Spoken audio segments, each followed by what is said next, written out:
welcome to the channel. Right, I've got to excuse myself. Last time I couldn't find her.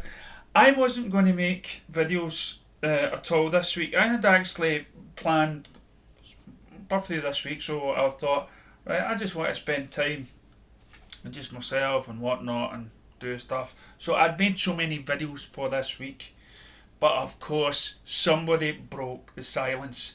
Somebody actually stood up for the people, and that guy was Ray Fisher.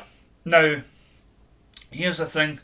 Now, we've got to respect this movement because there are so many people in the industry in high places that doesn't allow people to speak up of any mistreatments. Okay, that Harvey Weinstein, okay, was so powerful in the movie industry that so many women and actors were scared to move against him. You had that Ricky Gervais whatnot at the Oscars that came out and says, "Oh, you guys all knew about it. You all stayed quiet about it." And and so all these women, just imagine if one of the women had the bravery of Ray Fisher and actually came out and said what was happening behind the scenes. Imagine what would happen if Zack Snyder could actually tell you, instead of giving us little clues on how he was being treated. I mean, I don't know about you, but most works have a union, and if you're being mistreated in some way, right? If you want to voice your thing, so they've all got a standard to work with, but movie businesses, no, that is on a different playing field. Okay, you don't really have much support when it comes from union and directors and everything else, right? If there is a union for it out there, well, why are we getting all this press then? Why are we getting all this news? So for Ray Fisher to come out and tweet about a guy that has just basically walked on set and threatened his co-stars by unemployment, or if you don't do this, I'm going to do it to you anyway. There's stuff that even Kevin Smith has released when he talks about his friends who worked on the Star Wars films. Also admits when they worked for Joss Whedon how arrogant and bad he was to the people on the set, as I've talked to him about him in the last set. So yeah, I've got much respect for this guy. Now, but here's somebody that's a hypocrite, okay? And John Campea is his name. So John Campea made this little video, right? Basically slagging, okay, basically putting Ray Fisher down because he made a tweet saying that he was really bad to his fellow workers, right? Because Joss Whedon came on board, destroyed Zack's film. He wasn't friends with Zack, whatever. Zack never went to see the film. Not only did he destroy it, but he made people like Ben Affleck walk off set, Jeff Johns, Craig Berlin, whatever. They gave power to Joss Whedon, and it just went to his head, and he mistreated mostly everyone on front of the camera and behind. So by this film coming out, by him now actually doing the film that his beloved director wanted to do, and he says, well, see, now that I'm doing this film, I want to spill the beans. Okay, I can probably get a shot in theatre, I can probably do this, but at least now I know, that my passion that went into that film can be seen, and it's all because of this guy. So for him, it's a brave. But listen to what now, I'm going to explain why John Campea is a hypocrite right after this. Several opinions of this. Number one, we talked remember about a year or so ago, that story came out that Ray Fisher was actually quite upset by the fact that apparently a number of his scenes got cut out of what ended up being the theatrical version of the film. to the point that he said he doesn't think he'll ever be in he didn't say he vowed to never be in DCU again, but he didn't think that his stuff was ever going to happen again. And he was quite upset about blah, blah, blah. I think this is just him lashing out. Look, I've said this before about, you guys know, I've said this before about some of my favorite actors and some of my favorite filmmakers, and I think this applies to Ray Fisher as well. I think it's really Bush League and cheap and garbage and disrespectful and basically, I'm not going to pull punches, loserish. To get on Twitter, look, if you've got an issue with somebody that you know or that you've worked with or whatever, you go talk to that person. I think taking that on Twitter is something 14-year-old high school girls do about, Josie was hitting on my boyfriend. I mean, that's I think for the purview of like 13-year-old prepubescent little boys who can't handle the changing in their emotions because of the hair growing around their nutsack. I don't know. Again, I've said that about a lot of people that I really respect a lot, and I think it's true. I think it is Bush League and babyish to air... Babyish. Okay, let me tell you about John Campea, a guy I used to respect. Right? I can give you loads of instances. One time when Gal Gadot was chosen to be Wonder Woman, he went in a rant. He slammed the phone down and says they've just destroyed the film. She can't act, she can't do, they've just destroyed the DCU. He was so against Gal Gadot. He was going, as soon as she puts on the costume, yeah, that's fine, but she can't act. What we should have done, he went in a tiz because it wasn't anybody that he thought of.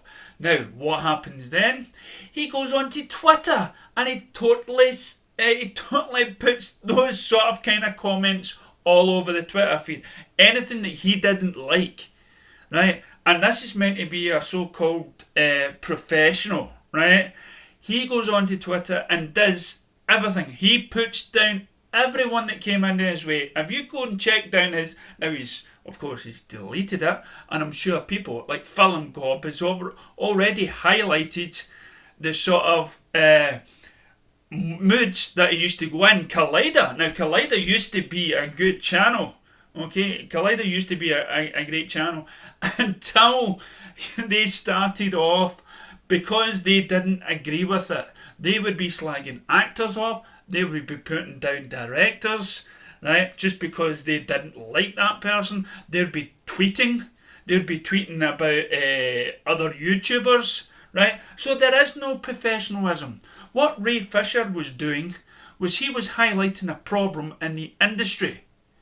An industry where just recently the new CEO of Warner Brothers has came out, and they're trying to back out. They've been trying to say, we are trying to make films by storytellers. That is our direction. That was the cat, sorry. That was our direction that we want to go in now. Yes, right. What was the other one?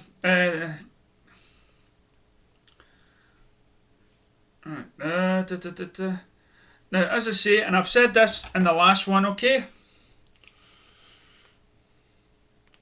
Reports are true that actors are having difficulty with Josh. Jason went on as far to the reviews or say acknowledged generally walked off his trailer to rewrite some lines because it was stupid that Josh wanted them to say. And Zach liking the tweets. Now, if you go back to Ray Fisher's tweet, you will notice how many likes he's got by people in the industry. You will notice that the stunt woman of Wonder Woman put on a like. You will notice people that were making Justice League putting a like there. Now, the reason why you don't get so many likes from other people is because they've told not to.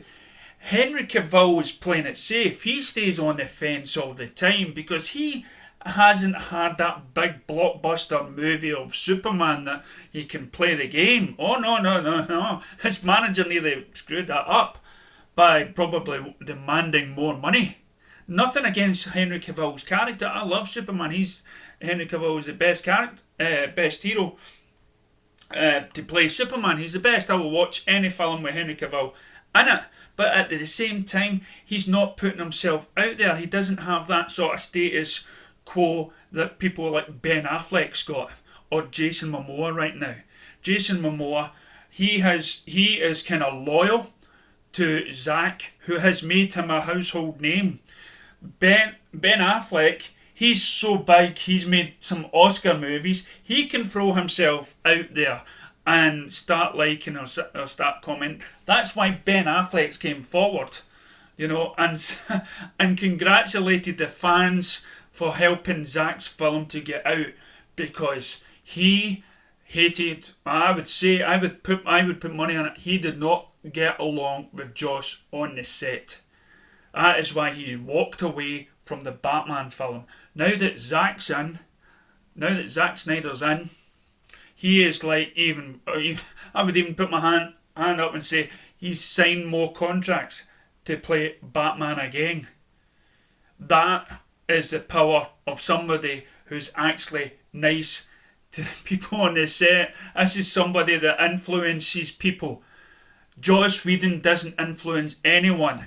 John Campea does not influence anyone because he's a hypocrite, and he will put down people by doing things that he himself has done. As I say, for anyone who stands up for Joss Whedon, the person that I think the feminist movement is basically against, because he is not. He likes to put that hashtag, up the women and up all that. That is just a lie, okay? He is more a male chauvinist than anybody. So, what do you guys think? Leave your comments down below. Are you with Ray Fisher on this? I know I am, and I think a lot of people, we have people from women's and blacks and whatnot, and they're all coming out and they're all showing their support, and the industry is slowly changing. And I think when it comes to what happened to Zack, I think more of this, this is a changing of the guard. This is a change of a new, better direction. And we shouldn't let people who are bullies onto the set. If people feel uncomfortable doing that, they shouldn't be forced to do things. And I could go on forever. I'll just leave you with this wee note. Where is it? Dot. Grace Randolph. As I also reported that it was Whedon and Johns who cut Ray Fisher from the scene.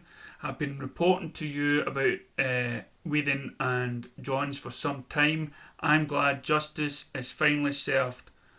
Now this is Grace Randolph, and she has people in the know, and she was the one reported about this. Gal Gadot didn't want to do the scene. Whedon did it with a stunt double. That's why you can't see her face. I doubt we'll get any specifics from Ray Fisher or Joss Whedon, but here's the one that she was first to report. And here's Warner Brothers suddenly changing their tune and saying, stories matter, storytellers matter. What's it? And I'll leave you with this wee picture. I think it's fantastic. And it's Wonder Woman capturing the 1980s. And let me tell you, and you can tell me in the comments below, what 80s film are they recreating here?